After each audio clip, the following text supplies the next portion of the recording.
Damas y caballeros, silencio, estoy hablando. Estoy hablando. Por favor, silencio, poco respeto. Estos dos pajaritos, cada vez que uno sube la voz o cada vez que hace un ruido molesto, etcétera, lanzan este. Ahí está. Lanzan este. Ya sé, cállate. No dejan de estar. Lanzan este reclamo, hay que hablar en voz baja con estos patas para que no haya el problema del escándalo. Pero es una buena fórmula para que no haya líos en la casa. Ahora tenemos que estar encerrados de nuevo. Un tercio del Perú está en cuarentena rígida. Shhh. O sea, en hacinamiento rígido en algunos casos, ¿no? Yo no sé cómo hacen las medidas. Bueno, y estos se mueven pues con este ruido. Ya usted lo sabe perfectamente. Así que para hacer el programa en paz, lo voy a apagar. Ya está. ¡Silencio! Se acabó la censura. Se acabó, los acabo de censurar. Así está algún tipo de prensa. No me hagan hablar sobre eso. Bueno, el tema es que nuevamente volvemos en algunos países, en algunas regiones del Perú, a una cuarentena rígida. ¿Ha funcionado antes la cuarentena rígida? Parece que no. ¿Por qué volvemos a ella? Misterios del Orinoco, seguramente, señoras y señores, que ustedes no conocen y yo tampoco. Disculpen esta frase común trillada, pero vamos a hablar sobre eso, vamos a hablar sobre la aprobación que ha tenido el gabinete y qué ha dicho el nuevo premier, que en realidad no ha dicho gran cosa. Quizás el error de Cateriano fue decir demasiado. Sale la vacuna rusa, parece, una de las tantas. Vamos a hablar sobre la vacuna rusa. La nueva guerra fría entre Estados Unidos y Rusia parece que va a ser por la vacuna. Un video impresionante del arzobispado de Lima con la voz del propio arzobispo y cardenal cantando la canción Masa, bueno, musicalizando y cantando el poema Masa de Vallejo con escenas sobre la coyuntura actual. No lo deje de ver. Los Saicos, la legendaria banda peruana, el especial que les estaba prometiendo, se lo vamos a dar ahora y usted se va a llevar más de una sorpresa. Y algunas cositas más que iremos dando al transcurso del programa. Pasó el gabinete del general Martos. Bueno, por lo menos hizo algo que parece que Cateriano se había olvidado de hacer, que era poner todo el énfasis en el tema del COVID, que es lo que le interesaba evidentemente a la gente. Y el Congreso representa a la gente, por lo menos parcialmente la tiene que representar, si no sus votantes los van a guillotinar a los congresistas. Entonces pasó el general Martos, pasó porque no hizo olas tampoco, ¿eh? Pasó porque es cajamarquino, porque los congresistas de Cajamarca de diferentes tendencias le dijeron por fin un paisano al frente del gobierno. Pasó porque es militar. El militar está más cerca del pueblo en el Perú, eso es evidente. Claro, algunos dicen que votaron por Humala porque como era militar iba a poner orden. Bueno, pero en fin, el hecho de que el militar siempre está más cerca del Perú. En cierto modo, este triunfo del general Martos es una derrota del presidente Vizcarra, porque el presidente Vizcarra se ha notado después en el mensaje que ha dirigido para ponernos nuevamente en vereda a nosotros que somos indisciplinados, está pues de alguna manera demostrándose que sin confrontar se puede pasar adelante en una aprobación del gabinete. Y Vizcarra no sabe otra cosa más que confrontar. Si no es con el Congreso, al que ya no puede cerrar, con la ciudadanía, con las quinceañeras, con las fiestas, con las visitas de los nietos a los abuelos, etcétera, etcétera, etcétera. Ese es el tema. Fue un tono conciliador. Fue un tono que evidentemente no era el que prometía Cateriano. Cateriano prometía otro tipo de gobernabilidad, entre comillas. Ahora, ¿qué ha dicho el premier en materia de pandemia? Bueno, ha dicho poca cosa nueva, la verdad, dicho sea de paso. La ha mencionado, sí, cosa que Cateriano prácticamente se había olvidado, pero ha dicho poca cosa nueva, en realidad, ¿no?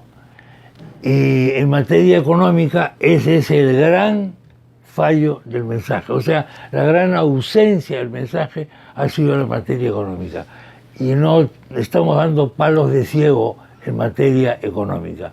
Vamos a ver el tema de los bonos nuevamente, esta especie de cosa paternalista que el Estado da, pero la mayoría de las empresas no están sintiendo la llamada era de la reactivación económica, no la están sintiendo. Y no ha querido mencionar el Premier la reactivación económica para no chocar con el núcleo izquierdista, vamos a llamarlo así, duro, antiminero, que se ha formado en el Congreso y que fue el que lo guillotinó a nada menos que al anterior Premier, lo guillotinó. Entonces, Martos ha tratado de alguna manera de no tener problemas con ese grupo, de limar asperezas con ese grupo. Está sonando el teléfono, pero en fin, vamos a... ahí lo tiene usted. Si no son los pájaros, es el teléfono. Y ya corté el teléfono también. Al que me está llamando, por favor, un poquito de paciencia y que cumpla su cuarentena verbal. Ya. Entonces, lo que ha pasado ahí es que no ha querido chocar pues, con ese núcleo duro, el núcleo duro que había sido la base de la guillotina para Cateriano. Y este es un núcleo duro antiminero.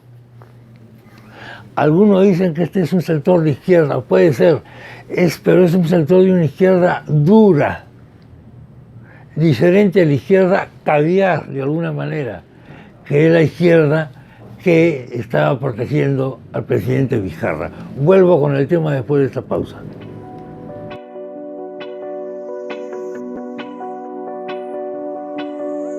Somos pocos, pero estamos locos. Vamos a cambiar este mundo poco a poco. Somos austeros, no somos embusteros. Nos escapamos de la garra de los buitres viejos.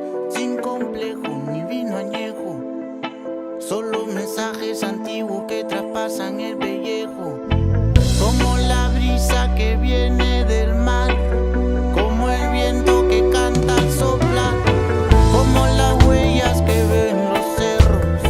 Como las aves que observan al vuelo. Cómo se mata la gente por el suelo. Cómo se mueve la gente cuando tiene miedo. Lo que traigo no es ni pinta ni pana.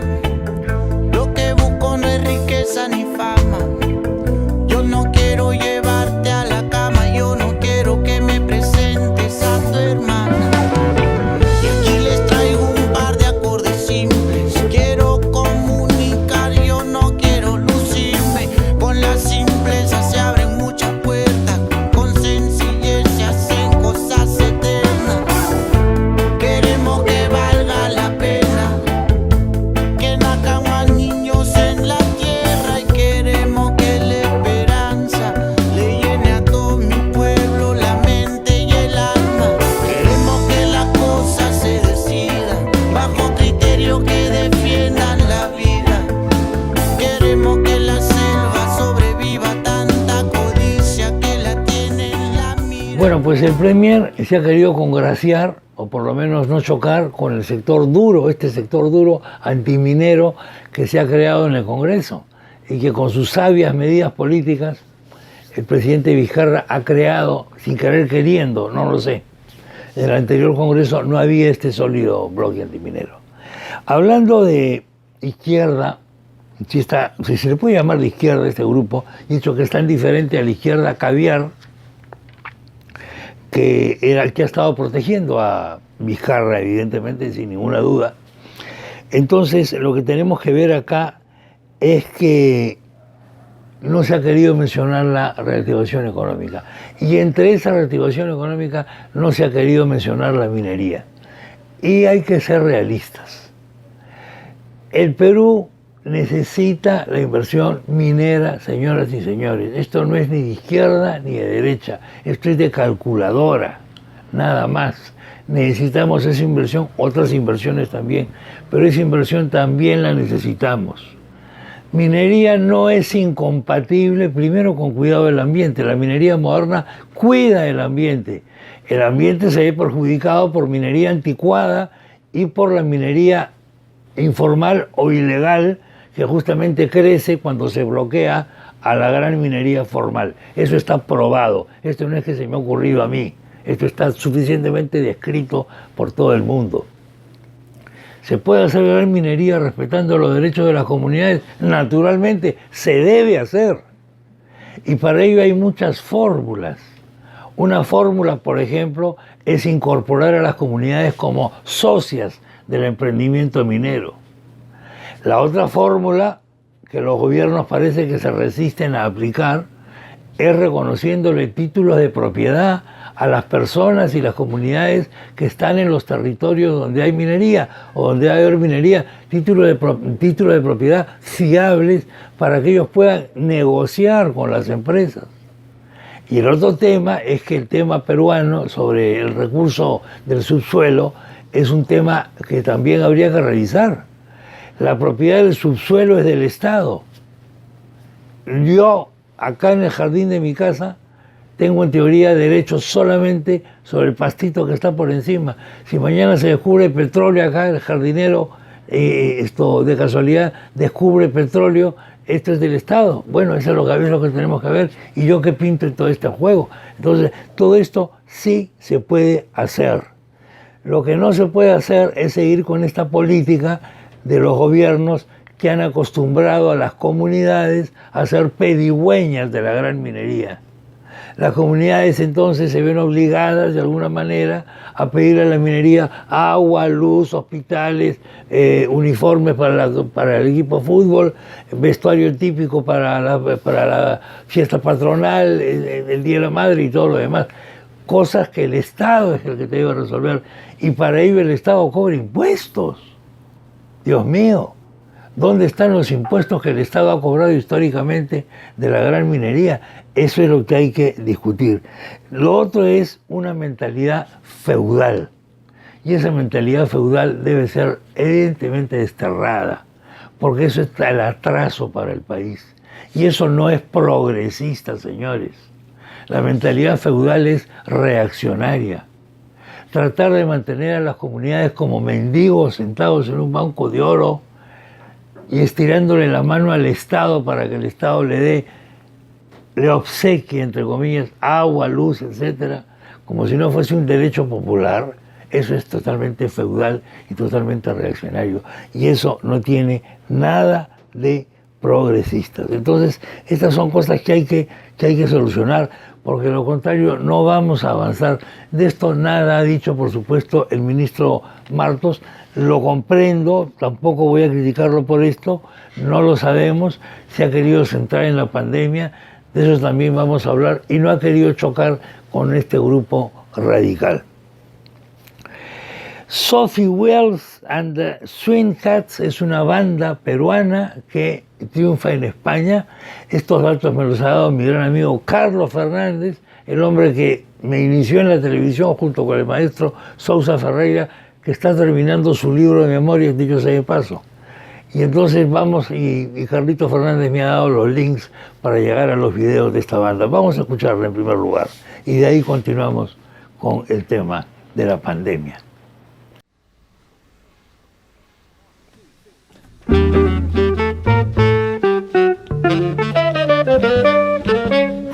can't give you anything but love, baby. That's the only thing I've plenty of, baby.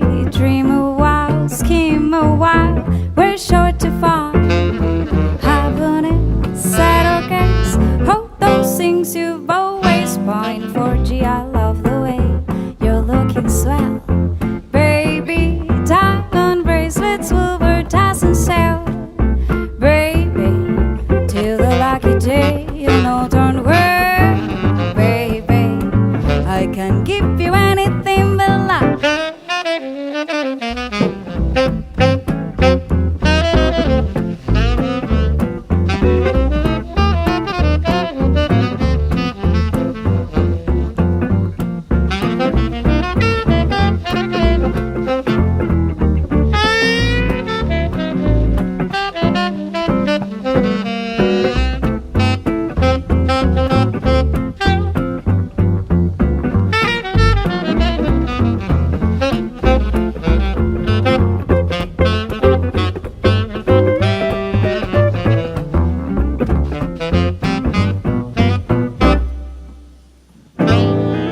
I can give you anything but love, baby.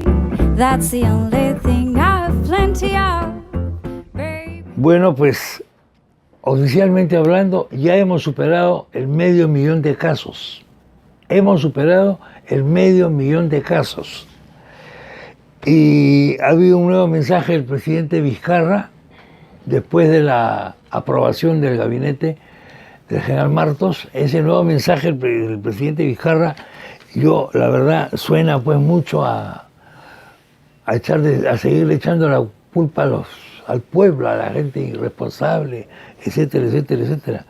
Fíjense lo que ha dicho el presidente Vizcarra. Son las reuniones familiares sociales, los quinceañeros que hemos visto que se estaban dando como si el virus hubiese desaparecido, los que están generando esta repunta de contagios. No, pues, señor.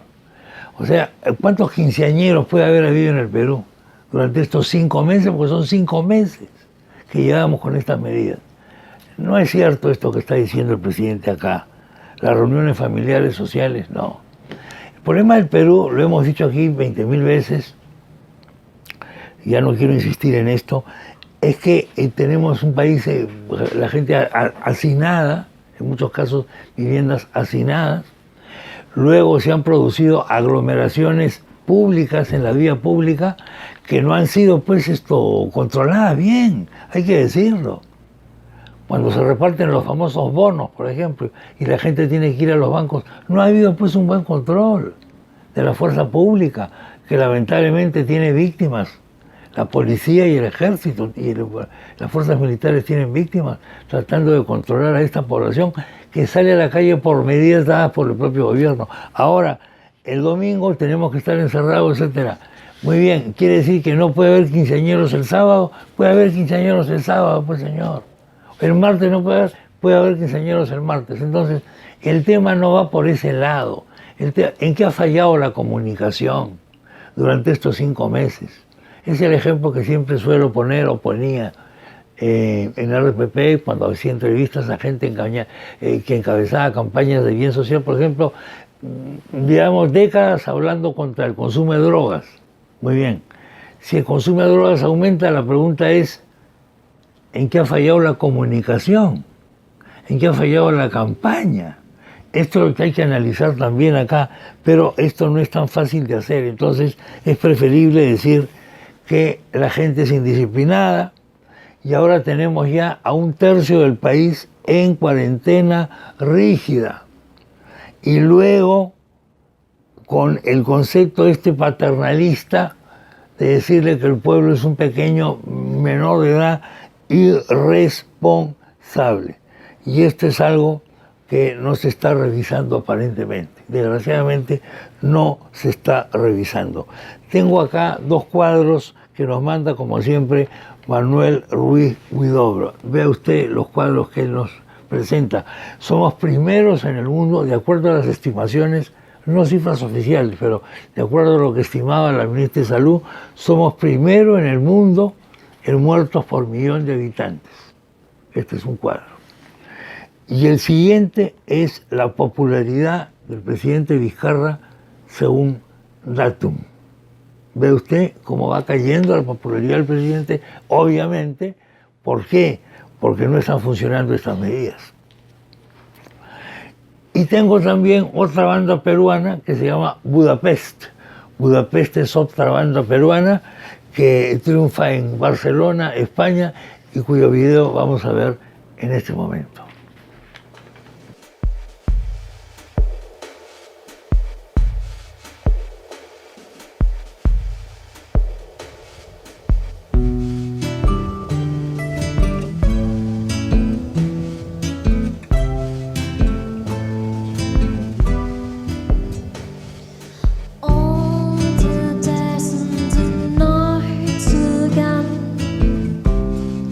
Took all around me.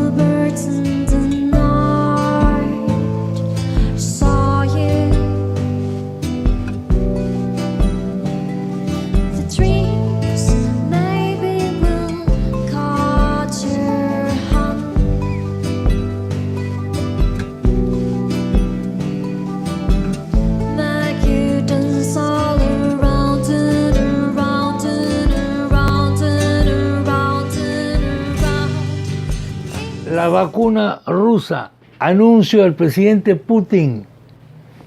Redoblen las campanas de San Petersburgo, redoble el carillón del Kremlin, etcétera, etcétera, etcétera. Tenemos vacuna, perdón, vamos a tener vacuna, dice el presidente Putin. Este es un anuncio tremendo, evidentemente, y además el presidente Putin dice que ha hecho vacunar a su hija. Atención a lo que el propio presidente ha hecho vacunar a su hija. Y esta chica ha tenido un primer día se le subió un poco la fiebre, reacción relativamente común contra cierto tipo de vacunas, pero después, dice Putin, está estupendamente. Fíjense ustedes el gesto de Putin para avalar la vacuna producida por su farmacéutica, por la empresa rusa. Esta frase de Putin me hizo recordar una célebre miniserie de HBO. El presidente Adams de Estados Unidos fue el segundo presidente de la República Americana y fue el primer vicepresidente que tuvo el país, fue vicepresidente de Washington, nada menos. Bueno, él es un personaje muy interesante en esta miniserie de HBO. Y hay una escena, hay una parte que se la vamos a presentar en la que se demuestra cómo él hace que un médico le ponga vacuna contra la viruela a uno de sus hijos o a dos de sus hijos. Usted lo va a ver. Y va a ver cómo se hacía la vacuna en aquella época. Estamos hablando de los albores del inicio de la vacuna. Esta era contra la viruela. ¿Qué viene a ser la vacuna? La vacuna viene a ser un microorganismo semejante al que produce la enfermedad. O sea, la vacuna del COVID es la creación o la edición de un microorganismo similar al virus. Similar al virus que cuando me lo ponen a mí, o a usted, o a quien sea, le estimula su sistema inmunológico, refuerza, alienta su sistema inmunológico y este entra en acción para combatir el virus. La variole vacinae, esto es el nombre que se le da a la vacuna. ¿Por qué? Porque deriva de la palabra viruela de la vaca. Se crea en ese momento la viruela bovina contra la viruela humana. Es decir, de la viruela bovina de la vaca, del ganado, hemos creado, o se creó en su momento, el antídoto, el germen, el estímulo contra la viruela humana. Ahora vamos a hablar sobre el nombre que le ha puesto Putin a la vacuna, que es muy significativo. Le ha puesto el nombre de Sputnik.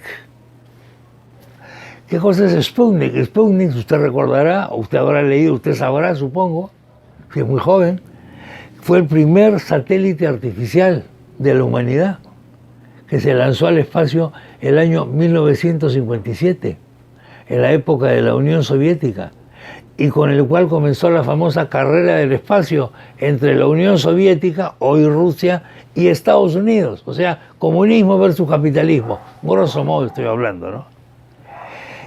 Después de este primer Sputnik del año 57 vinieron otros Sputniks más.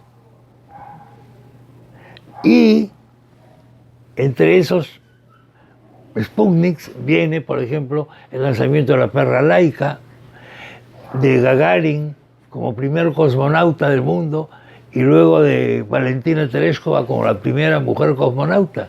Todo esto, de alguna manera, aterraba a los Estados Unidos porque Rusia en esa época, la Unión Soviética comunista, le estaba ganando la carrera espacial. Y mucha gente en los Estados Unidos temía, no tanto que hay un satélite circulando, un satélite artificial, sino que el cohete, y los rusos estaban demostrando que había un cohete capaz de meter ese satélite. Entonces era el problema. Porque el satélite pasaba por encima de Estados Unidos, por encima de todo el mundo. Y si tuviese carga nuclear, el cohete que manda el satélite, y no lo aplicamos o no lo aplican estos señores para mandar un satélite al espacio, sino para zamparnos un regalito nuclear en la Casa Blanca. Bueno, todo esto se discutió. Y de la Guerra Fría, esto era parte de la Guerra Fría, pasamos a la rivalidad de Estados Unidos versus Rusia en materia del espacio. Esto es, por esto le ha puesto Putin el nombre de Sputnik V a esta vacuna. Vean ustedes todo lo que connota esto. Falta todavía la tercera fase para chequear la vacuna rusa y ya comenzó el debate, sin embargo. ¿La vacuna debe ser obligatoria o no debe ser obligatoria? Hay vacunas que son obligatorias, pero hay mucha gente, no cree usted que poca, en el Perú algunos, pero en Estados Unidos un montón que no quieren que sea obligatoria. Y hay objetores conspiranoicos tipo Miguel Bosé, que dicho sea de paso, ha sufrido una subida de peso fenomenal, o sea, va a tener el problema de la obesidad como problema de riesgo también para la vacuna. Se ha hecho una encuesta en Italia y ha dicho la opinión pública italiana que solo el 40% se vacunaría. Así están las cosas a partir de la noticia del Sputnik, de la vacuna Sputnik rusa anunciado por Putin. El arzobispado de Lima lanza un video tremendo. Es el poema de Vallejo cantado por el propio arzobispo de Lima, el propio cardenal canta el poema Maza de Vallejo con estas imágenes realmente impresionantes sobre lo que estamos viviendo en el Perú.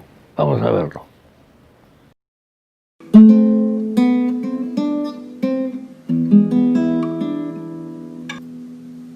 Al fin de la batalla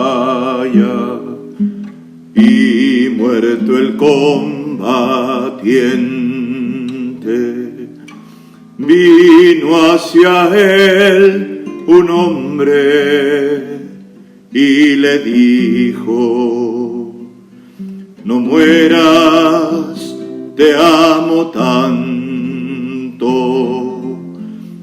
Pero el cadáver, ay, siguió muriendo.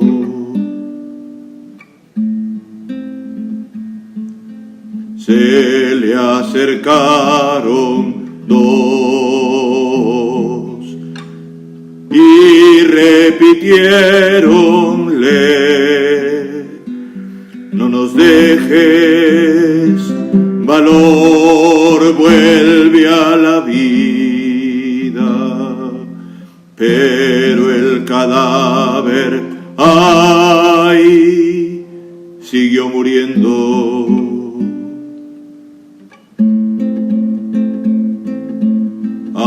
Acudieron a el 20, 100.000, 500.000, clamando tanto amor y no poder nada contra la muerte.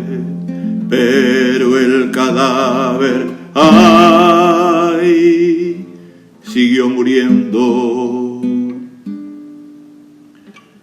Le rodearon millones de individuos con un ruego común: quédate, hermano. Pero el cadáver, ay, siguió muriendo.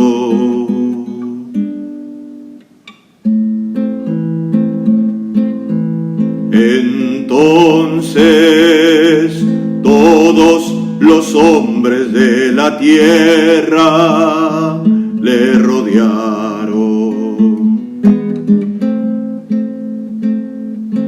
Les vi el cadáver triste, emocionado, incorporóse lentamente. Abrazó al primer hombre, echóse a andar, echóse a andar. yo sé andar.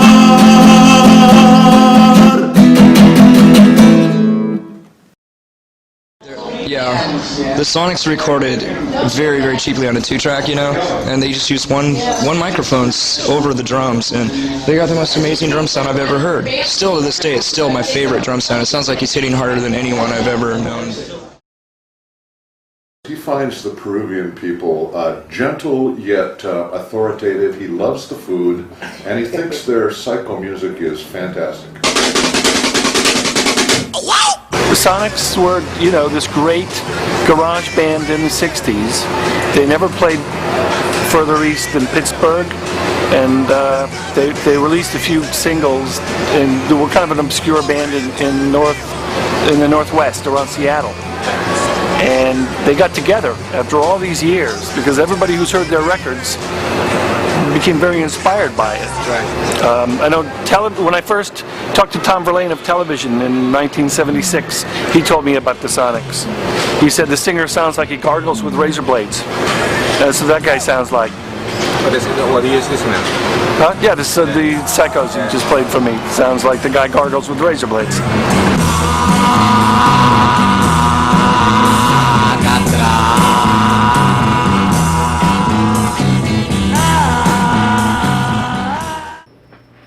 Los Saicos. La vez pasada leímos un pequeño adelanto sobre esta banda peruana, una banda de culto, antigua, básica para la historia del rock peruano, y no solo peruano, como vamos a ver ahora, cuando interpreta el tema Ana. Ana es un tema creado por los Saicos. Interpreta esta chica chilena, La Fer. Bueno, acá le vamos a presentar una especie de especial de los Saicos. En primer lugar, vamos a ver un fragmento de un documental tremendo que parte de la siguiente, cuyo título es Was Punk Rock Born in Perú? ¿Fue el rock punk nacido en el Perú? Vamos a ver unos minutos de este documental. Es un documental americano, pero vamos a entender claramente de lo que hablan en los primeros minutos. El punk es una música de mierda. Es una música de músicos que no saben nada. De músicos que tocan cualquier cosa y que la gente que no sabe nada se emociona con él. Para, eso no lo vayan a poner, ¿eh? Yo no estoy de acuerdo con por favor, no lo vayan a poner eso. Me cago en tu madre.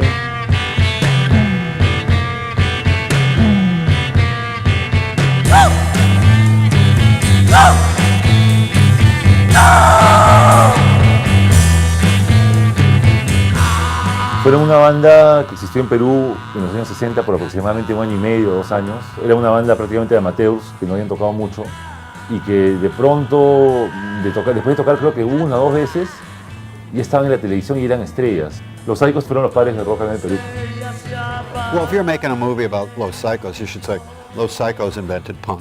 They have a lot of the elements though that are consistent in what punk rock became like in the 70s, 80s and 90s.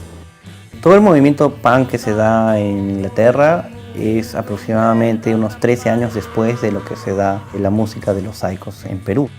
They're definitely one of the best kept secrets. They're still not very well known. Lux Interior of the Cramps said it was like maybe the greatest garage punk band of all time in his opinion. En esa época los Beatles cantaban canciones de amor. Ellos, muy por el contrario, lo que hacen es cantar canciones de romper todo, de muertos o de peleas. I think they're one of the greatest pioneers of punk rock music, and they were like really far ahead of their time when it comes to that. Nadie inventa la rueda, entonces obviamente todos construimos sobre lo que otros hicieron. Pero a ver, el entierro de los gatos no tiene precedente. Dime qué canción precede al entierro de los gatos. Es una creación absoluta, que se la debemos al Chino por lo demás. Porque el Chino vino con esa guitarra maldita.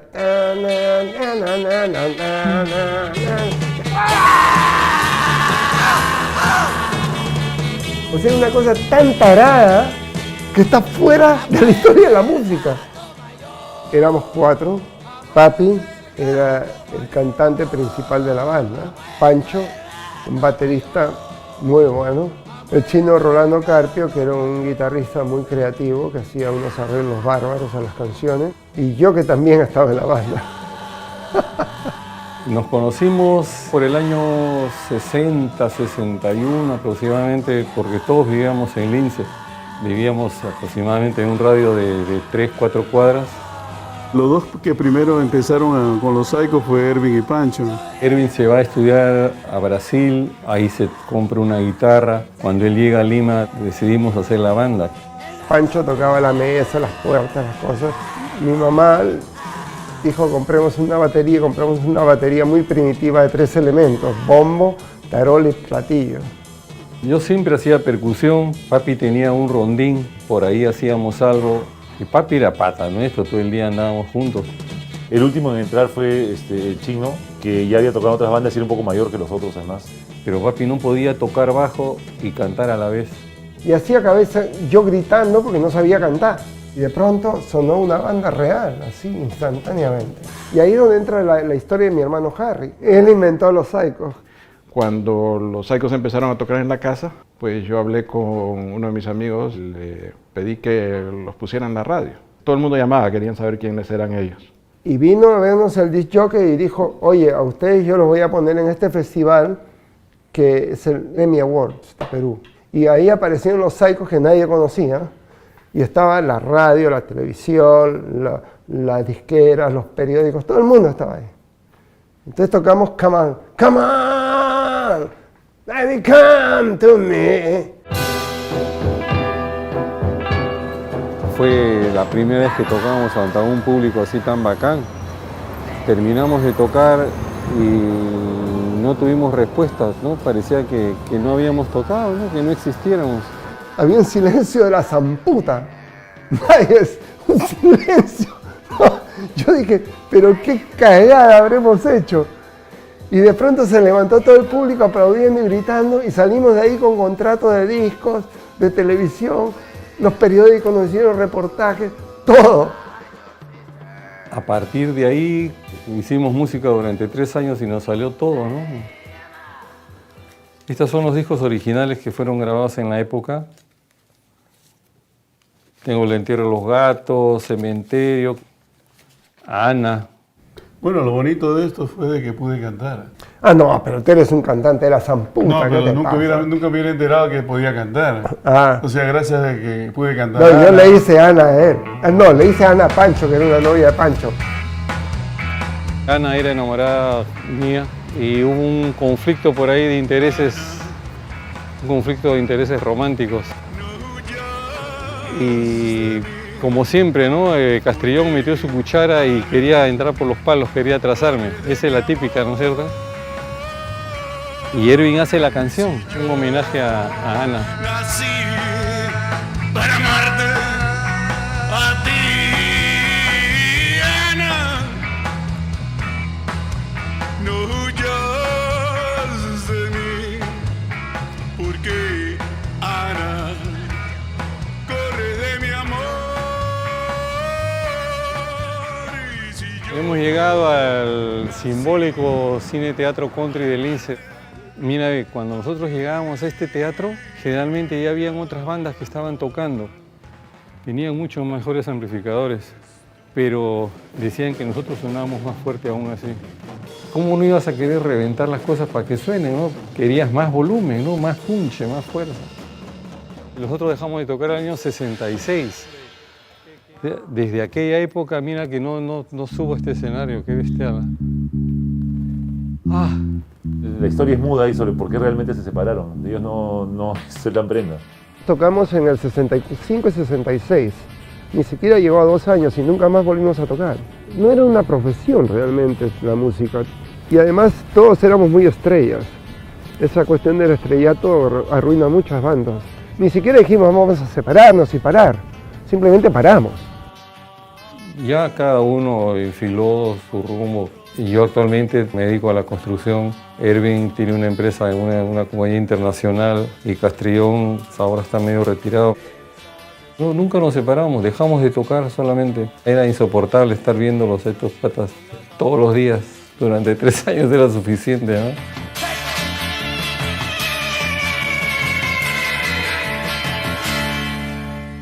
recién a partir de los 2000 ha empezado a conocer a gente más allá de poquísimos coleccionistas, pero así poquísimos.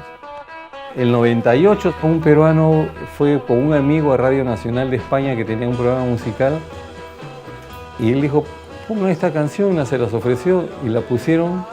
Dice que la gente le pedía información sobre ese tema, que querían dónde lo compraban. Así Íñigo se anima a hacer este disco. I first heard of Los Psychos in 2002. Yeah, I was probably like more blown away by that record than I'd been by any other record, just for like the time it came out and how fierce it was. I don't know how much they knew about the cult following that was rising, you know? Después de 32 años, Erwin viene a Lima por motivos de trabajo y él había intentado ubicarnos desde Estados Unidos, a Carpio y a mí. Yo no había vuelto a Perú por muchos años porque tenía un gobierno comunista y nos fuimos porque no había nada más que hacer ahí. Había un movimiento de tratar de encontrar a los Psychos y nadie sabía cómo encontrarlos.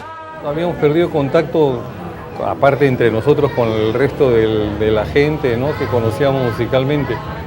Y Erwin agarró una guía y ahí me encontró mi teléfono. Y los invité a comer y ahí estaban los dos en la guía telefónica y nadie sabía cómo encontrar a los Psychos. De pronto nos hicieron un fenómeno popular a un nivel mucho más grande que teníamos anteriormente. Desgraciadamente el Chino no vivió para verlo, porque murió un año antes que comenzara la verdadera explosión, ¿no? A mí no me da pena que se haya muerto, me da bronca, ¿sí? me da una bronca de la zamputa. Y cuando él estaba enfermo de muerte, no tenía pena de irse, tenía una bronca de la zamputa. Decía, ¿cómo me voy a morir ahora que encontré a mis amigos nuevamente? No nos habíamos visto por 30 años. Y de pronto nos vimos, y esto es antes de que el fenómeno sucediera del renacimiento de los Psychos. En esa época estaba yo todavía tocando con la banda Manganzoides. Erwin se puso en contacto conmigo por casualidad porque vio que tocábamos una canción de los Psychos. Yo le dije a Erwin, si te provoca vamos a tocar en la noche, vengan a ver al concierto y si te provoca subes. Nosotros ensayamos Demolición, no la sabíamos, ensayamos así a la mala y se subió. Esta es la primera vez en 40 años que voy a tratar de cantar Demolición. Demolición definitivamente se hizo el himno de los Psychos. Todas las canciones son buenas, pero siempre una pega más que las otras. Y Demolición pegó más que todo. O sea, echemos abajo la estación de tren, un montón de chibolos de 60, así que están como que un montón de represión, que ven que algo está cambiando en el mundo y en vez de escuchan, puta, estos jóvenes son de Lima y quieren que destruyamos todo. Qué paja, ¿no? O sea, de haber sido emocionante. Echemos abajo la estación de tren, echemos abajo la estación de tren, echemos abajo la estación de tren, echemos abajo la estación de tren. No era bailable, no era romántica, era una canción que espantaba en un principio. They take the cake for single-handedly making the greatest display of like blood-curdling screams from 1965 and on for many years after that. Bueno, en ese momento yo estaba increíblemente frustrado y esa frustración por ahí se expresa en estas canciones que yo hice tan violentas, ¿no? It must have hurt their voices to scream that hard. Yo no creo que los gritos eran unos gritos sin sentido, sino que eran complementarios a la música misma. Ya ha pasado toda una vida en la que ellos no han hecho música, pero ahora lo que están haciendo es divertirse y todavía queda algo de ese espíritu, a pesar de que hay mucho cambio. Ahora, en este momento, los Rolling Stones tocan y van gente como yo de mi edad a ver los 60 años, ¿viste? En nuestro caso no. Quien viene a vernos son chicos de 15 a 20 años. Ninguna otra banda, no importa quién sea, tiene la fuerza de los Psychos. I definitely think they're one of the greatest pioneers of punk rock. And I think if, you know, Los Psychos, who did demolition, how we were saying in Spanish, you know, aren't punk, then nobody's punk, you know. Jamás se me había ocurrido pensar que lo nuestro era punk. Éramos proto-punk, no totalmente punk, pero sí como Lucy era el antecesor de la raza humana, así nosotros éramos antecesor del punk. Estoy completamente de acuerdo, hicimos punk. Eres un puto punk, eres un estúpido punk. Voy a volar estaciones de tren, Vamos a despedirnos, mujercita. Él sabe. Este sí que sabe. You know everything. Yes. Harry. Ok, Harry.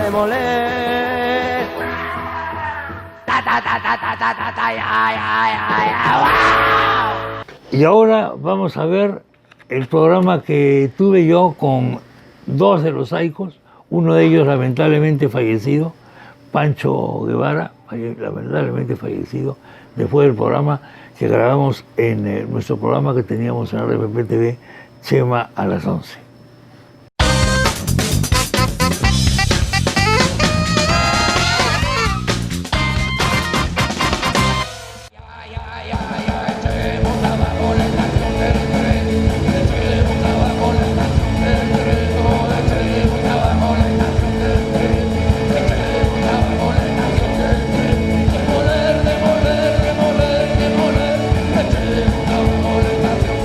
Los legendarios Saicos me han hecho el honor, dos de ellos, de venir aquí, interrumpiendo su ensayo, terminando su ensayo. Todo está ok, el sonido está muy bueno. Este espectáculo va a ser mañana. Eso vamos a hablar con Erwin Flores. ¿Cómo estás, Erwin? ¿Cómo te va? Muy bien, muchas gracias, Chema. Y Pancho Guevara. ¿Cómo estás, Pancho? Muy agradecido, Chema. Muy bien, muy bien. ¿De dónde es ese video? No sé si es de México, un ensayo en México o en España, no sabemos. O en España. Sí. Bueno, estaba comentando yo al comenzar el programa lo que dice el diario ABC, lo que dijo en su oportunidad el diario ABC de Madrid, un importantísimo diario en lengua española. El punk rock no nació angloparlante ni surgió en los 70, lo hizo en 1964 en Lima, Perú, donde 4 jóvenes formaron los Saicos, el secreto mejor guardado de los 60, según muchos estudiosos, casi medio siglo después. El Fantastic Dracula Carnival de Benidorm ha sido testigo de su reunión. Ustedes actuaron ahí, efectivamente. Sí. ¿En qué año fue esta actuación en Benidorm? Hace 2 años, ¿no? 2008, pues, o 2010. 2010. Cuando escuchan esto, cuando lo llaman a ustedes los fundadores de un movimiento musical, punk rock, a inicios de los años 60, ¿ustedes qué piensan? Yo me siento pequeño. ¿Te sientes pequeño? Claro, porque es un honor tan grande. Es tremendo. ¿No? Obviamente, es un movimiento musical importante, y si se nos considera de esa manera, lo cual yo no estoy completamente de acuerdo por lo demás, sí, pues, pero se nos considera que fundadores del punk, yo creo que éramos un pasito antes del punk. Un pasito antes del punk. Claro. Proto-punk, que es lo que le decimos nosotros. Ya, proto-punk. Claro, lo que pasa es que esta canción tan característica, la de Demolición, claro, como que les dé ese tono a ustedes un poco, ¿no? Porque claro, eso es un hit. Exacto. Eso es un hit, además con una vigencia de más de 50 años. En efecto. Un hit extraño, raro. Es muy raro, Chema, y continúa teniendo mucha difusión el tema, y lo están grabando bandas de muchos países. Yo tengo un disco sueco, y está Demolición incluida ahí en los temas. ¿En sueco? ¿Cantado en sueco? En sueco, exactamente. ¿En sueco? En sueco, sí. Increíble. No me acuerdo el nombre de la banda, es una banda extraña, pero me enviaron ellos el long play. Qué bestial, ¿no? Ustedes se han convertido en una banda de culto, como dicen los jóvenes. Es un decir muy fuerte. Es un nicho, claro, sí. Eso se llama tener un nicho dentro de la música. Unos superclásicos, además de gente que no los escuchó. Ajá, ustedes, sí. Creo que ni si sus papás los escucharon. No, eso es muy interesante, porque nuestro público son chicos de 15 a 20 años mayormente. ¿Por qué ocurre eso? Te voy a decir por qué. Porque antes del año 2001, el mundo no sabía de nosotros. El Perú supo en los 60s y el mundo no sabía. Pero a partir del 2001, que se publicó en España nuestra música, y con la difusión del Internet, es la que nos ha dado esta fama internacional. ¿Y con quiénes? Con los jóvenes, porque para ellos somos una banda nueva, no una banda vieja, ¿entiendes? Ustedes se deben sentir muy bien, ¿eh? Cuando chiquillos de 15, 16 años los aclaman.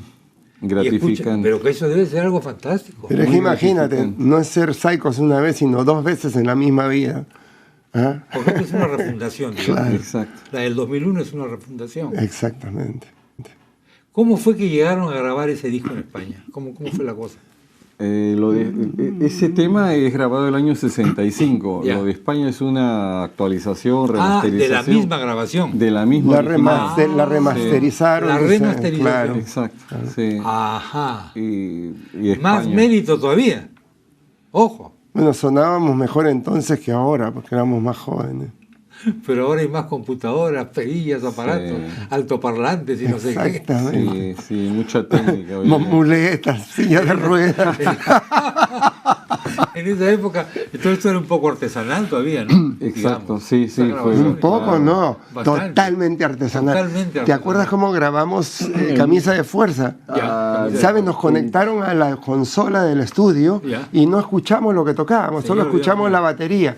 Sin escuchar las guitarras, hicimos la canción.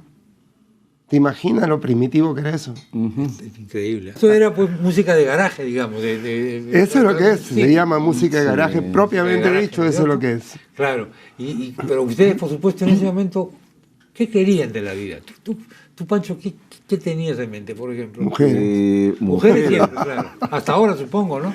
Sí, caramba. Estamos felizmente casados, desgraciadamente hasta También ahora. casados. Sí, pero ¿qué te impulsa a esa edad a hacer las cosas?